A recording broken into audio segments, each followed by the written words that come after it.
Haleluya. Haleluya. Puji Tuhan. Pintu depan tuh ada terbuka satu ya.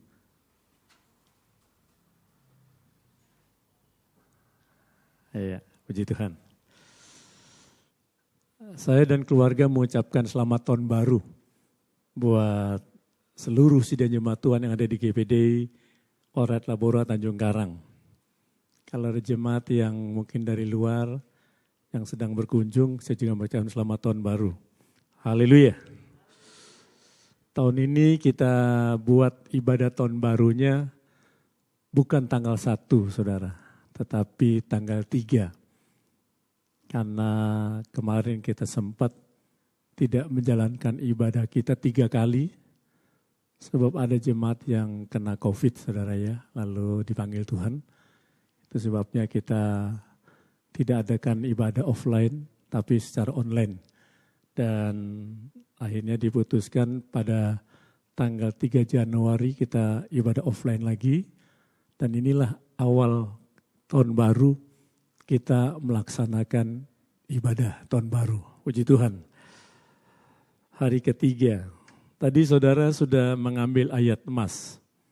Saya tidak ngambil siang, tapi saya ngambil pagi. Akan saya selalu bacakan ayat emas saya, karena bagi saya tidak ada rahasia. HP saya saja tidak ada rahasia. Ibu Gemala boleh buka semuanya HP saya itu. Makanya bagi saya nggak ada masalah terbuka itu. Nah, karena tulisannya kecil-kecil saudara, saya kalau udah tulisan kecil-kecil gini walaupun mata 4 sulit bacanya. Saya kasih kepercayaan sama pemain musik aja. Tolong bacain Bob. Iya. Ya saudara tahu ya apa ayat emas saya. Kolose 3 ayat 16. Hendaklah perkataan Kristus diam dengan segala kekayaannya di antara kamu, sehingga kamu dengan segala hikmat mengajar dan menegur seorang akan yang lain, dan sambil menyanyikan mazmur dan puji-pujian dan nyanyian rohani. Kamu mengucap syukur kepada Allah di dalam hatimu. Udah. Ya, puji Tuhan. Jadi tugas saya di 2021 menegur dan menasihati. Tapi dengan hikmat. Sambil menaikkan ucapan syukur dan mazmur. Pernah saudara lihat saya sedih? Jemaat, kalau saudara datang ibadah, saya merengut, saya nangis-nangis, minta duit. Pernah? Nggak ada saudara kamu saya begitu. Saya pasti bergembira dan bersuka cita. Nah, setiap saya dapat ayat emas ini pasti digenapi dalam hidup saya. Tahun lalu saya dapat ayat emasnya digenapi di bulan Desember. Nah ini saya akan genapinya waktu saya negur dan nasihati siapa saja. Termasuk jemaat, tapi dengan hikmat bukan hikmat saya. Amin. Gitu. Ada yang berani nyebut ayat emasnya siapa? Di sini kasih tahu satu aja. Ada? Roni? Berani Roni? Berani Roni mah orangnya. Ron, bacain Ron. Ada mic? Iya. Ron, pakai mic Ron. Biar di luar denger Ron. Yeremia 17 ayat 5, beginilah firman Tuhan. Terkutuklah orang yang mengandalkan manusia, yang mengandalkan kekuatannya sendiri, dan yang hatinya menjauh daripada Tuhan. Amin. Wih, keras itu Ron. Terkutuk orang yang mengandalkan manusia, mengandalkan kekuatan ini, yang hatinya jauh dari Tuhan. Puji Tuhan saudara ya, setiap firman Tuhan itu baik buat kita semua, amin. Haleluya. Saya tidak menyampaikan prediksi apa kata pakar, apa kata Feng Shui tentang 2021 walaupun saya baca semua itu saudara. Kata Feng Shui tahun 2021 adalah tahun kerbau logam. Waktu saya baca itu ketawa saya saudara, kerbau logam. Padahal kerbau itu kalau dipotong daging semua, tinggal tulang. Ya, makanya kerbau logam itu saya ingat pada zaman Musa waktu Harun membuat tuh kan kerbau kan dari anting-anting emas dan sebagainya, lalu dibuatlah kerbau lalu disembah oleh orang Israel pada saat itu. Kerbau logam. Saya udah baca semua saudara. Apa artinya kerbau logam dihubungkan dengan tahun 2021. Saya baca lagi apa kata pakar ekonomi. Pakar ekonomi kesimpulannya saya baca, pemulihan ekonomi di setiap negara di seluruh dunia ini tergantung bagaimana negara itu bisa mengatasi COVID-19. Sampai akhir 2020 yang kena COVID-19 di seluruh dunia itu 15 juta orang. Kalau sampai di tahun 2021 tidak bisa ditangani, bulan 6 2021 akan berjumlah 250 juta orang. Siapa yang takut di sini? Yang takut di sini siapa coba? Aduh, kena nggak gue ya? Kena nggak gue ya? Kena lo. Karena lo ngomong kena masalahnya. Nah, lalu saya dapatkan tema. Saya tanya, Tuhan, tema gereja kami ini 2021 apa Tuhan? Saya dapatkan ini. Ini saya dapatkan waktu saya berdoa di kala saya sakit. Jadi waktu saya sakit saya minta Tuhan kasih tema buat gereja kami 2021. Waktu saya mendapatkan ini saudara, saya melihat dua dalam masa pandemi COVID-19 ini yang dialami dalam hidup orang di masa pandemik ini. Pertama, orang yang dipenuhi dengan ketakutan. Benar tidak saudara? Benar? Benar. Takut kena COVID. Takut ke sini, takut ke situ. Saudara tahu, orang yang hidup dengan ketakutan, apa yang mati dalam hidup orang itu? Imannya. Ini saya dapat saudara. Lalu yang kedua, pandemi COVID-19 ini, karena akibatnya dari virus corona itu membuat hubungan, interaksi antar sesama itu terputus, termasuk antar keluarga. Coba saudara yang sakit di masa pandemik ini, di rumah saudara sakit, ada yang berani besuk? Apalagi udah isunya keluar, COVID. Gak ada saudara pun besuk. Lalu kalau sampai dia ada di rumah sakit gak boleh besuk juga. Pembesuk itu dilarang, jangan besuk. Lalu kalau dia sakit, anggaplah itu sakit COVID-19. Keluarganya gak bisa besuk, kalau dia suami istrinya gak besuk. Kalau dia orang tua anaknya gak besuk, saudara-saudara gak besuk. Lalu siapa yang bisa diajak berkomunikasi dengan si sakit itu? Dia mau ngobrol dengan perawat, semua pakai masker. Ada yang pakai APD. Kenapa? Ya karena memang itu prokesnya. Lalu diajak ngobrol, mereka gak berani. Gak bisa diajak ngobrol.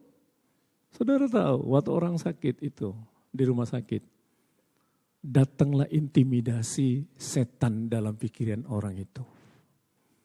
Mati lo. Siapa yang nolong lu? Mati lu. Ini datang saudara, datang. Di saat dia sendirian.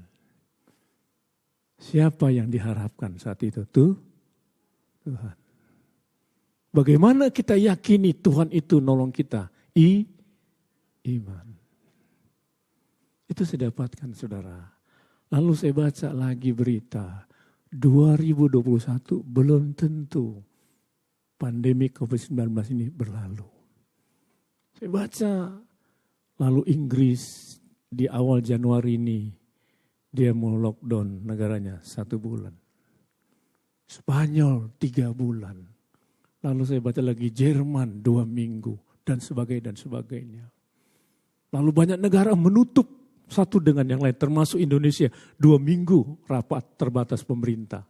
Tidak boleh ada WNA asing masuk ke Indonesia. Karena ada strain baru dari Inggris yang katanya ganas virus itu. Takut enggak orang saudara? Takut. Lalu bagaimana ekonomi dunia ini? Bagaimana ekonomi negara saya? Banyak orang cemas dan khawatir. Lalu saya dapatkan tema ini saudara. Hidup oleh iman dalam Roma pasal 1 ayat 17. Waktu saudara hidup seperti ini saudara tidak akan dikuasai dengan ketakutan. Saudara menghadapi apapun, sakit apapun, COVID-19, saudara tidak akan dipenuhi dengan ketakutan. Saudara menghadapi masalah dalam rumah tangga, pekerjaan, usaha, pelayanan, saudara tidak dihadapi dengan ketakutan. Kenapa? Karena saudara punya iman. Orang yang hidup oleh iman, dia berani menghadapi apapun dalam hidup ini. Karena dia tahu Tuhannya sanggup menolong, membela, dan memberkatinya. Amin. Amin. Mari kita lihat. Hidup oleh iman. Roma 1 ayat 17. Kita baca ayat ini bersama-sama, saudara. Lihat di LCD aja. 2, 3. Sebab di dalamnya nyata kebenaran Allah yang bertolak dari iman dan memimpin kepada iman, seperti ada tertulis, orang benar akan hidup oleh iman. Bagian B, orang benar akan hidup oleh iman. Puji Tuhan. Saudara, apakah kebutuhan pokok, kebutuhan primer untuk orang dapat bertahan hidup di dunia ini? Ada yang bisa jawab? Kebutuhan pokok, kebutuhan primer. Supaya orang bisa dapat bertahan hidup di dunia ini. Saya jawab, 3. Sandang, pangan, papan. Apa sandang itu? Bicara pakaian. Apa pangan itu? Bicara makanan. Apa papan itu? Bicara tempat tinggal. Orang kalau sudah cukup 3 hal ini, orang katakan saya dapat bertahan hidup di dunia ini. Secara logika manusia bisa diterima, saudara. Bisa. Bayangkan kalau seseorang hidup di tengah dunia tidak ada pakaian. Bayangkan seorang hidup di dunia tidak ada makanan, tidak ada tempat tinggal. Apakah dia bisa bertahan hidup di dunia ini? Tidak. Tidak. Karena tubuhnya ini perlu ada selimut, pakaian menutupi supaya hangat. Perutnya ini perlu diisi dengan makanan supaya sehat.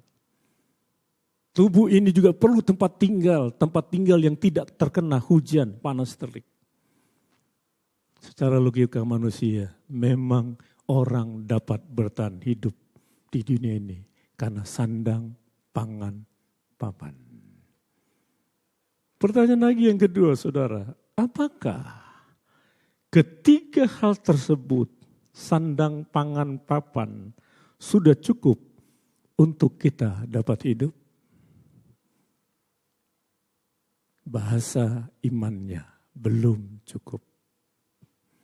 Kenapa, saudara? Ini firman Tuhan katakan yang saya jadikan tema gereja kita 2021.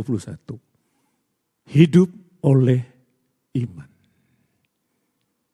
Artinya sandang, pangan, papan belum cukup untuk orang dapat bertahan hidup di dunia ini. Perlu ditambah iman. Ini tidak ada, saudara, di kamus orang-orang pintar. Tidak ada ini di buku-buku yang ada dalam dunia ini, tidak ada. Ini hanya ada di dalam Alkitab, saudara. Makanya untuk orang dapat bertahan hidup, tidak ada ayat ini, saudara. Hanya sandang, pangan, papan. Tetapi bagi kita orang percaya, ini disingkapkan oleh Tuhan. Tidak cukup engkau hanya dapat sandang, pangan, papan. Engkau juga perlu menambah iman untuk engkau bisa hidup di dalam dunia ini. Apa sih hidup oleh iman itu, saudara? Kenapa orang harus tambah ini? Apalagi kita orang percaya. Untuk dia dapat bertahan hidup. Saya jawab, hidup oleh iman itu artinya dengan iman kita memperoleh hidup. Atau kata lainnya, dengan iman kita dihidupkan. Jadi sandang, pangan, papan bisa menghidupkan manusia. Tapi belum tentu mereka dapat hidup selamanya. Mereka perlu iman. Karena iman juga orang bisa mendapatkan kehidupan di dalamnya. Itu, saudara, hidup oleh iman. Waktu kita hidup oleh iman, justru kita memperoleh hidup. Waktu kita hidup oleh iman, kita dihidupkan, saudara. Pertanyaannya, saudara,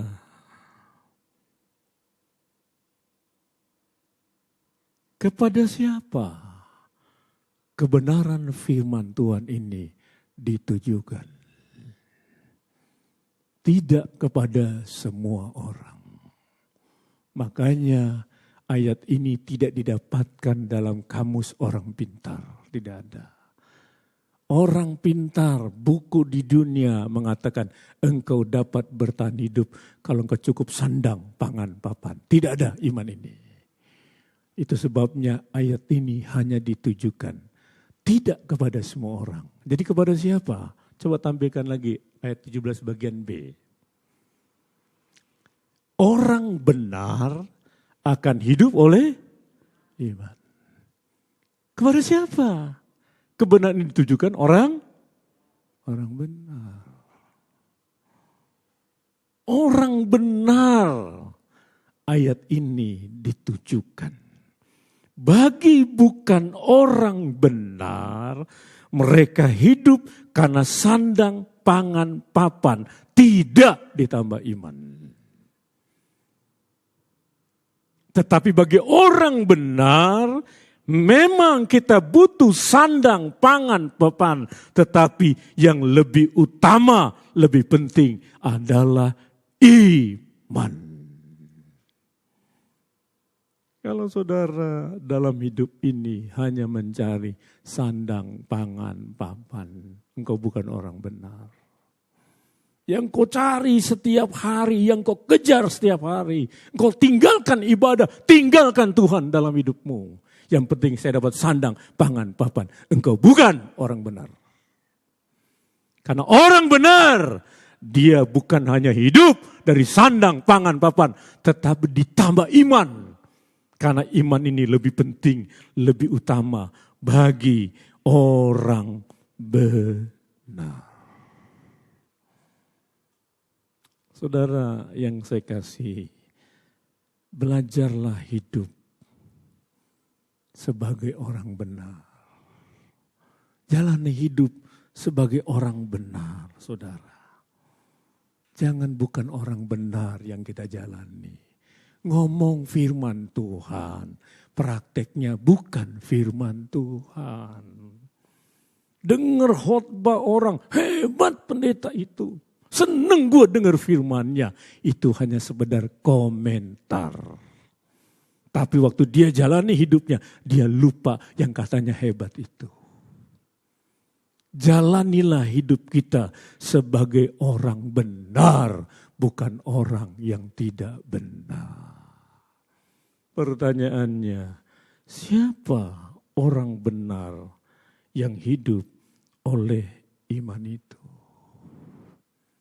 Coba kita lihat satu ayat aja, Roma 5 ayat 1. Saya bacakan. Sebab itu kita yang dibenarkan karena iman, kita hidup dalam damai sejahtera dengan Allah oleh karena Tuhan kita Yesus Kristus. Siapa orang benar yang hidup oleh iman? Lewat ayat ini, mereka adalah orang-orang yang menerima kebenaran. Atau mereka adalah orang-orang yang sudah dibenarkan oleh Yesus. Saya mau katakan kepada kita semua, setelah kita percaya dan menerima Yesus dalam hidup kita, saat itu hidup kita dibenarkan oleh Yesus. Dan orang yang dibenarkan, yang mau percaya dan menerima Yesus di dalam hidupnya. Yang tidak percaya, yang tidak menerima Yesus, tidak akan dibenarkan. Makanya orang benar itu bukan bertuju kepada semua orang, tapi orang-orang yang sudah dibenarkan oleh Yesus waktu dia percaya dan menerima Yesus sebagai Tuhan di dalam kehidupannya. Waktu kita dengar ini, saudara, kita bisa lihat bahwa orang benar itu bukan orang yang dibenarkan oleh manusia, bukan. Tapi dibenarkan oleh Yesus. Bisa enggak manusia membenarkan kita? Bisa. Bisa. Karena balas budi dia. Karena ada sesuatu yang dia terima. Bisa. Yang benar jadi salah, yang salah jadi benar. Pengkhotbah kalau saudara baca di situ rajin, itu bicarakan perjalanan hidup manusia. Di rumah pengadilan saja, di sana tidak ada kebenaran. Di rumah pengadilan, timbangannya apa di sana saudara? Timbangannya miring sebelah atau di tengah-tengah? Itu maksudnya apa? Adil. Waktu saudara berurusan di sana, saudara akan jumpai ketidakbenaran di sana. Tapi ada orang yang dibenarkan di sana. Karena apa? Duit. Manusia bisa membenarkan kita, saudara. Kita yang salah dibenarkan jadi benar. Kita yang benar bisa dijadikan salah. Manusia. Makanya kita tidak dibenarkan oleh manusia, tetapi oleh Yesus. Saudara tahu, waktu Yesus benarkan kita, dia tidak minta bayaran sepeser pun dalam hidup kita. Waktu Yesus membenarkan kita, dia tidak minta kompensasi kepada kita. Waktu Yesus benarkan kita, dia lihat kita berdosa, dia lihat kita banyak salah, dia lihat kita banyak kejahatan. Yesus katakan, aku benarkan engkau dan aku hapus semua dosa, kesalahan dan kejahatanmu. Itu Yesus kita, saudara. Waktu dia benarkan, memang dia bisa benarkan kita dari salah menjadi benar. Dari orang berdosa menjadi orang benar. Waktu kita jadi orang benar, datanglah tema ini, saudara. Engkau harus hidup oleh imanmu. Kita Tuhan ini, saudara, yang tidak akan selesai, nanti saya sambung mungkin minggu depan, bisa 3 minggu khotbah saya ini. Yang pertama, apakah iman itu? Lalu yang kedua, bagaimana orang benar hidup oleh iman? Dan yang ketiga, janji Tuhan kepada orang yang hidup oleh iman. Kita akan lihat 3 hal ini. Kita lihat bagian pertama saja. Apakah iman itu? Iman menurut Alkitab dalam Ibrani 11 ayat 1. Dasar dari segala sesuatu yang kita harapkan. Dan bukti dari segala sesuatu yang tidak kita lihat. Ini menurut Alkitab. Dan Alkitab itu benar. Saya tidak menurut kata orang, saya menurut Alkitab. Iman adalah dasar. Apa dasar itu? Alas. Apa dasar itu? Pondasi. Iman itu adalah alas bagi orang benar. Dasar bagi orang benar. Pondasi bagi orang benar, untuk apa? Untuk mengharapkan segala sesuatu dalam hidupnya. Kalau dalam Alkitab terjemahan lama ditulis seperti ini. Percaya yang sungguh akan hal perkara-perkara yang diharapkan. Itu iman. Dia punya kepercayaan yang sungguh-sungguh, bukan setengah-setengah. Kepada segala hal perkara-perkara yang diharapkan.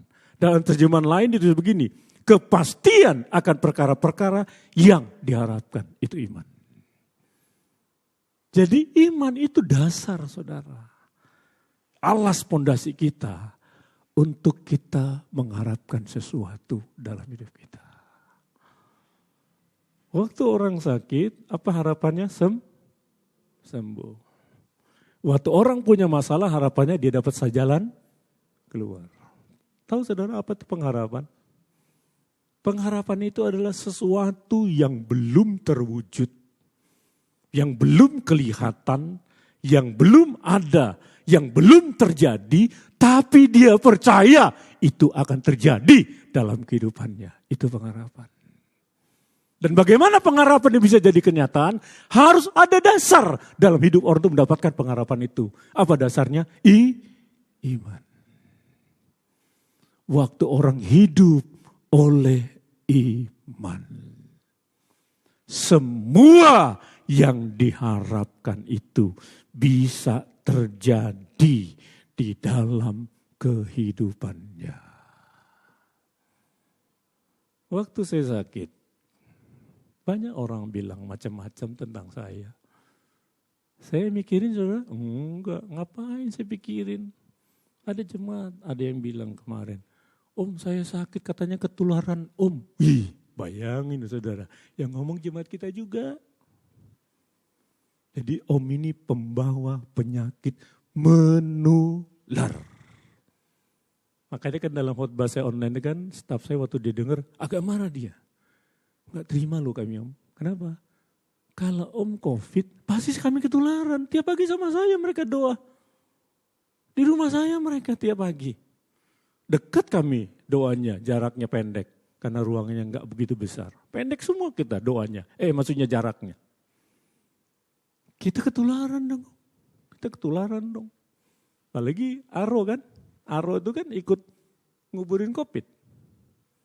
Jadi waktu ada jemaat yang meninggal karena COVID kan. Dia telepon saya, Om tolong si Om layani. Saya bilang maaf kalau saya nggak bisa.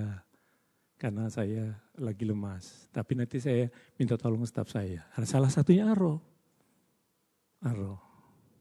Pakai baju astronot. Tahu baju astronot? APD itu.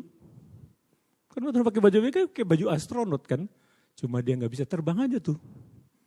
Digravitasi di sana tuh, di bulan-bulan sana itu. Saya ketularan nggak sama Aro? Secara logika? Ketularan enggak? Ketularan. Kemarin saya ngobrol dengan orang yang kena COVID. Saya salaman sama dia. Siang saya dikasih kabar, dia kena COVID. Takut saya? Enggak ada kamu saya takut. Karena respon saya selalu benar. Enggak takut saya saudara, kenapa? Hidup dan mati saya di tangan Tuhan. Nah waktu saya sakit ini yang saya hidupkan saudara. Enggak saya enggak mendengar kata orang Om ke dokter Om. Om begini. Nanti saya kirim dokter Omnya di rumah. Enggak. Sampai saya sembuh tidak ada dokter yang menangani saya. Saudara tahu saya sakit saya masih makan banyak. Saya. Penciuman saya masih tajam. Ingatan saya masih tajam. Bahkan saya banyak dapat firman Tuhan. Ini firman Tuhan saya dapat dari sakit loh. Saya sudah siapin ini. Waktu saya dapat tema ini, saya siapin khotbah ini. Saudara, saya mau katakan kepada kita semua. Iman itu sebagai dasar kita.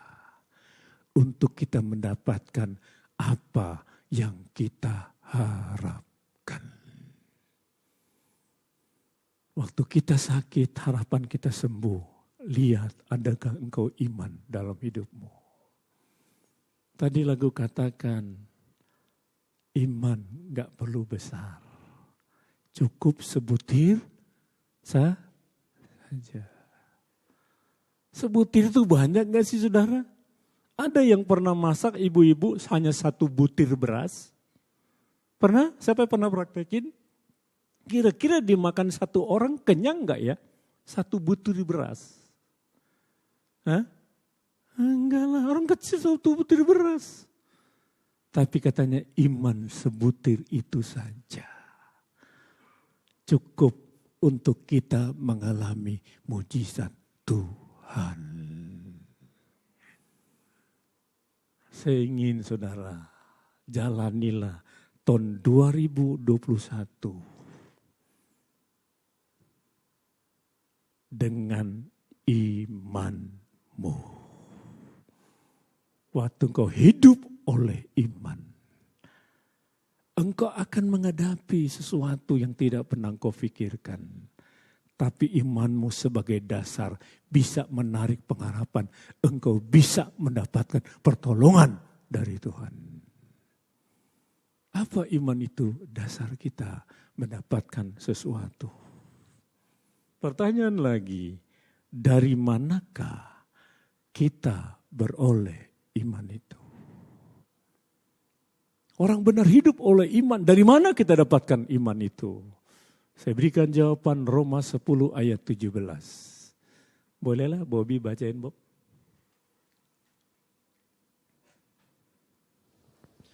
Roma 10 ayat 17. Jadi iman timbul dari pendengaran dan pendengaran oleh firman Kristus. Puji Tuhan. Iman timbul dari pendengaran. Dengar apa? Firman Kristus. Jadi iman itu kita peroleh, kita dapat waktu kita dengar firman Tuhan. Dari sini tangkap saudara, iman itu tidak didapatkan dari apa kata orang. Dari apa kata pendapat orang, dari pendapat pakar, dari pendapat ahli. Tidak. Iman itu didapat waktu kita dengar firman Tuhan. Masalahnya dalam masa pandemik COVID-19 ini kita banyak dengar dan terima pendapat orang daripada firman Tuhan. Saudara tahu kalau saya baca berita COVID di HP saya hapus semua itu. Saya hapus. Saya nggak mau tahu akibatnya bagaimana, dapat seperti apa, mau mutasi seperti apa, nggak mau tahu saya. Itu apa? Itu mempengaruhi keyakinan kita. Saudara dengar apa kata dokter A, dokter B, beda semua. Beda semua. Nah saudara takut, saudara baca terus. Akhirnya saudara dipenuhi dengan ketakutan. Kenapa? Karena kata pendapat orang atau pendapat pakar ahli. Saya mau katakan, jangan hidupmu karena kata orang, jangan. Karena pendapat orang, jangan. Hidupmu itu dari imanmu kepada Yesusmu. Dan engkau dapatkan imanmu waktu engkau dengar firman Tuhan. Betapa pentingnya firman Tuhan bagi hidup kita orang percaya. Setiap kita dengar firman seperti saat ini, ibadah sektor, ibadah kaum ibu, ibadah kaum bapak, kaum muda dan sebagainya. Jadikan firman itu iman. Saya tidak berteori saudara. Saya coba belajar hidupkan firman dalam hidup saya. Supaya waktu saya khotbah itu saya juga punya pengalaman bersama dengan khotbah itu. Maka kan saya sampaikan, waktu saya sakit, saya punya respon yang benar. Dan saya imani khotbah yang saya sampaikan. Saya cuma bisa ngomong, ngapain saya? Pendeta gembala hanya bisa ngomong. Saya praktekin saudara, saya praktekin. Waktu saya respon benar, saya sakit, saya kuatkan iman percaya saya sama Tuhan saya. Banyak orang telepon saya, ngomong saya, makanya waktu saya sakit, saya matiin HP saya. Pusing saya baca WA yang masuk. Jemaat juga banyak ngomong tuh, om ke dokter om, makan ini om, ya. Kayak sirine jadi saya, ya. Karena pendapat orang. Saya nggak mau hidup kata orang saudara. Saya responin firman. Saya menguatkan iman saya. Kepada siapa? Tuhan saya. Waktu iman saya hidup, itu dasar pondasi saya. Untuk menarik pengharapan saya. Saya sembuhin Tuhan. Sembuh saya saudara. Sembuh saya. Dari mana? Dari iman. Yang saya dapat waktu saya dengar dan saya khotbahkan firman Tuhan itu. Kita tidak tahu 2021 saudara, kita tidak tahu bagaimana keluarga saya, bagaimana rumah tangga saya, bagaimana usaha saya, bagaimana pekerjaan saya, bagaimana pelayanan saya. Tidak tahu. Yang tahu hari esok itu adalah Tuhan. Tapi bisa kita katakan, Tuhan terserah Tuhan. Mau ada virus makin ganas, masa bodoh Tuhan.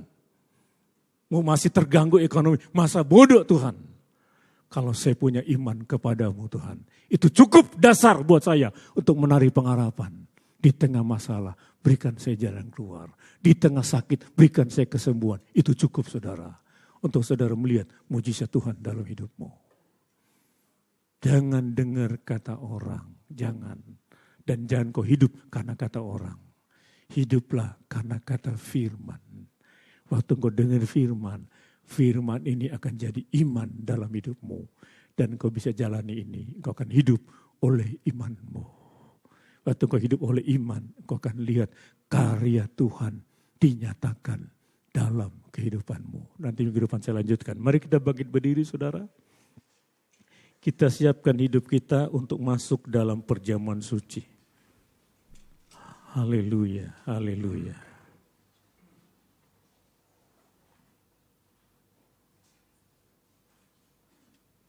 Saya undang pelayan perjamuan suci maju ke depan. Kita naikkan pujian, darahnya amat kuasa, sucikan dari dosa. Lepaskan semua susah, darahnya tebus saya.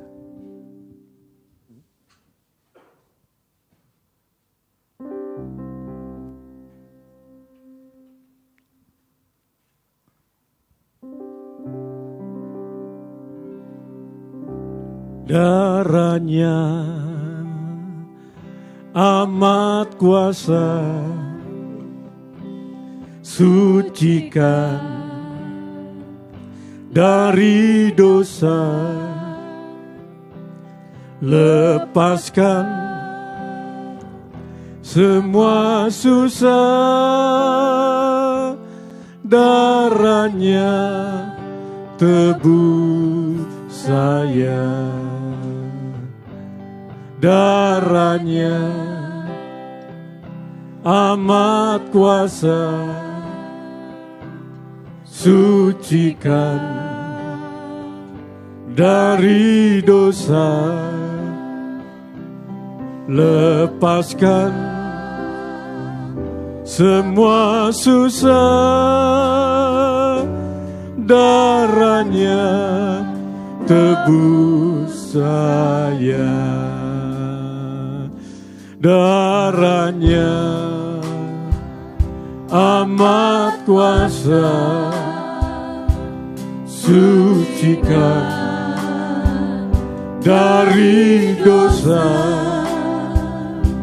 lepaskan semua susah, darahnya tebus saya. Yuli berdoa. Terima kasih Tuhan Yesus. Ya buat Yesus. kebenaran firman-Mu Ya Tuhan yang Yesus. sudah kami dengar pada siang hari ini Ya Tuhan. Yesus. Dan biarlah firman-Mu Tuhan boleh menjadi kekuatan dalam setiap kehidupan Ya kami. Yesus. Terima kasih Tuhan Yesus. Sebentar kami akan menerima perjamuan Tuhan, tubuh Ya dan darah-Mu Yesus. Tuhan. Haleluya. Kiranya terlebih dahulu Engkau sucikan dan kuduskan hidup kami Tuhan Yesus. Semua yang menerima bahkan Ya. yang melayani Engkau Tuhan dalam perjamuan. Biarlah Ya, perjamuan Yesus. ini Tuhan kami boleh dikuatkan, kami boleh dipulihkan Tuhan. Urapi Tuhan hamba-Mu yang akan memimpin Ya, Tuhan Yesus. perjamuan ini. Dan biarlah Engkau pakai dengan luar biasa. Ya, Yesus. Terima kasih Bapa dalam surga.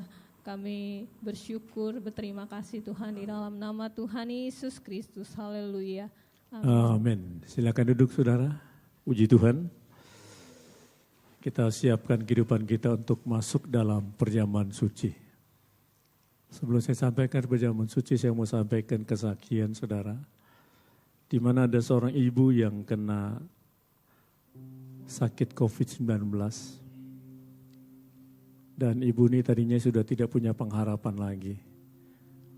Lalu waktu gerejanya menjalankan perjamuan suci, dan dibawalah dari gereja perjamuan suci ini kepada ibu ini. Waktu ibu ini memegang roti dan sloki yang berisi air anggur itu, dia hanya berdoa seperti ini. Tuhan Yesus, saya percaya roti ini adalah tubuh-Mu. Air anggur ini adalah darah-Mu. Waktu saya makan, minum tubuh-Mu dan darah-Mu, sakit saya sembuh. Cuma itu saudara. Lalu dia makan. Enggak ada yang nuntun dia karena dia memang sendiri di rumah sakit itu. Habis dia makan saudara, dia mengalami kesembuhan dari Tuhan. Lalu dia panggil dokter. Dok, saya sembuh. Belum Bu, saya sembuh. Cobalah dokter periksa. Waktu dokter periksa kaget, ibu memang sembuh. Siapa Bu yang nyembuhin? Tuhan Yesus saya. Lalu dokter bilang, kapan ibu mau pulang? Jam berapa? Silakan ibu udah sembuh. Artinya saudara, yang kita lakukan setiap bulan itu adalah kebenaran firman. Jangan kita remehkan perjamuan suci. Waktu kita makan dan minum dengan iman kita, ada kuasa dan mujizat Tuhan terjadi dalam hidup kita. Saya tidak tahu masalahmu, persoalanmu. Makan dan minumlah dengan imanmu. Seperti yang ibu ini lakukan. Engkau pulang dengan jawaban Tuhan yang kau bawa dari rumah Tuhan ini. Mari kita sungguh-sungguh saudara siapkan kehidupan kita untuk masuk dalam perjamuan suci ini. Darahnya amat kuasa. Darahnya amat kuasa, sucikan dari dosa, lepaskan semua susah. Darahnya tebus saya.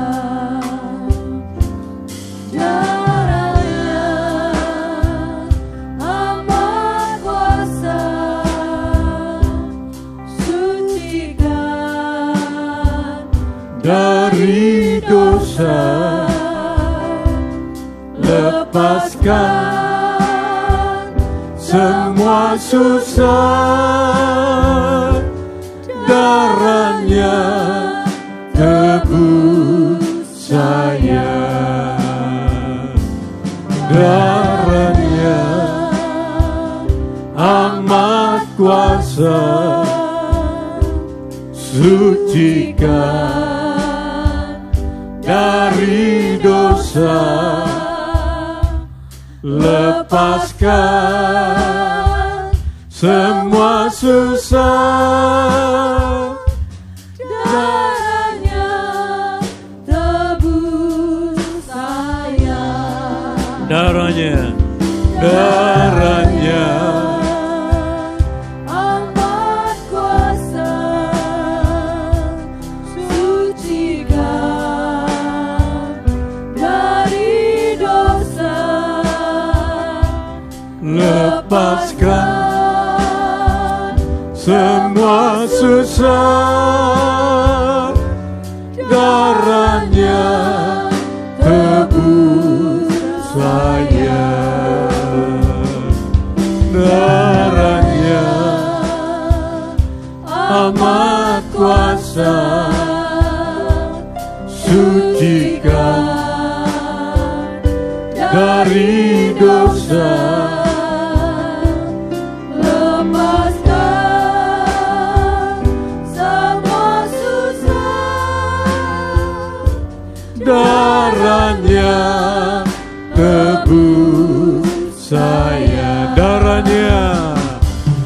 Darahnya amat kuasa,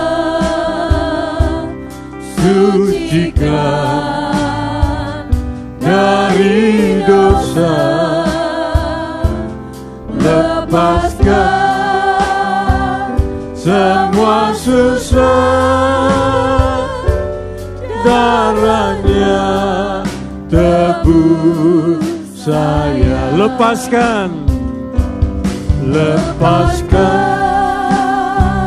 semua susah. Darahnya tebus saya. Saudara, masih ada yang belum mendapatkan roti dari anggur? Biar bisa angkat tangan sejenak, nyatakan dilayani. Kalau semua sudah dapat, mari kita bangkit berdiri, saudara. Kita tutup mata kita buka mata rohani kita. Kita pandang salib Golgota itu, saudara. Kita lihat pengorbanannya yang luar biasa. Dia mati untuk kita. Dia menderita untuk kita. Di sana darahnya tertumpah. Di sana tubuhnya dihancurkan. Dari darah yang tertumpah itu, dosa saya dan dosa saudara diampuni. Dari tubuh yang dihancurkan itu, penyakit kita yang ditanggung. Kuasa salib itu sampai hari ini masih ada, saudara. Apa yang kau bawa siang hari ini?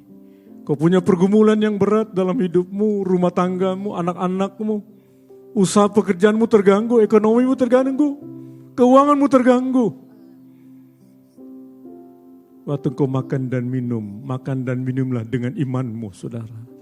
Apa yang kau harapkan itu bisa jadi kenyataan dalam hidupmu. Yesus kita itu dahsyat luar biasa. Bagi dia tidak ada perkara yang mustahil. Dia berjanji, pasti dia genapi janjinya. Itu sebabnya hampiri dia dengan sungguh-sungguh, dengan hatimu, saudara. Haleluya, Yesus. Ya, Yesus.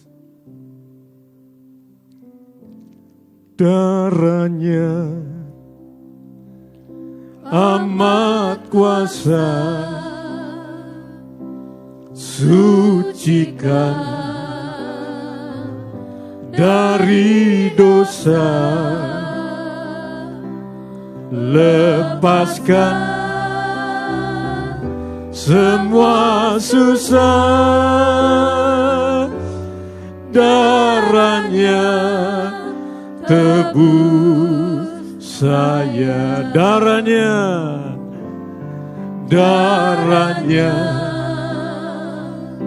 amat kuasa, sucikan dari dosa, lepaskan semua susah. Darahnya tebus saya. Pegang roti itu di tangan kananmu, roti yang melambangkan tubuh Kristus. Pegang seloki yang berisi anggur di tangan kirimu, air anggur yang melambangkan darah Kristus. Imanilah perjamuan suci ini, saudara. Imani apa yang kau gumulkan. Percayalah, Tuhan akan berikan solusi dalam hidupmu. Kesembuhan atas sakitmu, kekuatan atas kelemahanmu. Karena dia berjanji, dia akan genapi janjinya. Haleluya. Dengarkan baik-baik pembacaan firman Tuhan. Sebab apa yang telah kuteruskan kepadamu telah aku terima dari Tuhan. Yaitu bahwa Tuhan Yesus pada malam waktu ia diserahkan mengambil roti. Dan sesudah itu ia mengucap syukur atasnya. Ia memecah-mecahkannya dan berkata, inilah tubuhku yang diserahkan bagi kamu. Perbuatlah menjadi peringatan akan aku. Inilah tubuhku yang diserahkan bagi kamu. Perbuatlah ini menjadi peringatan akan aku. Mari kita makan roti yang melambangkan tubuh Kristus dengan iman kita. Dalam nama Yesus.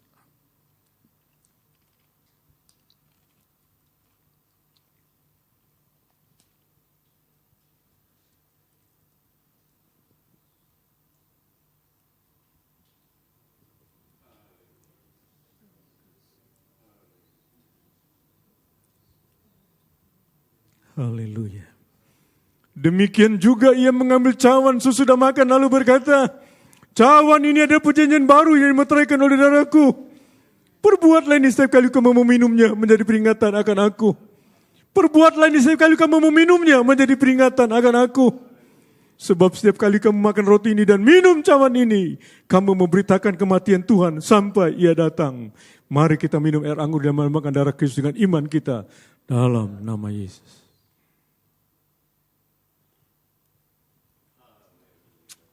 Malam. Kita naikkan ucapan syukur kita bagi dia, saudara. Haleluya Yesus. Haleluya Yesus. Malam. Malam.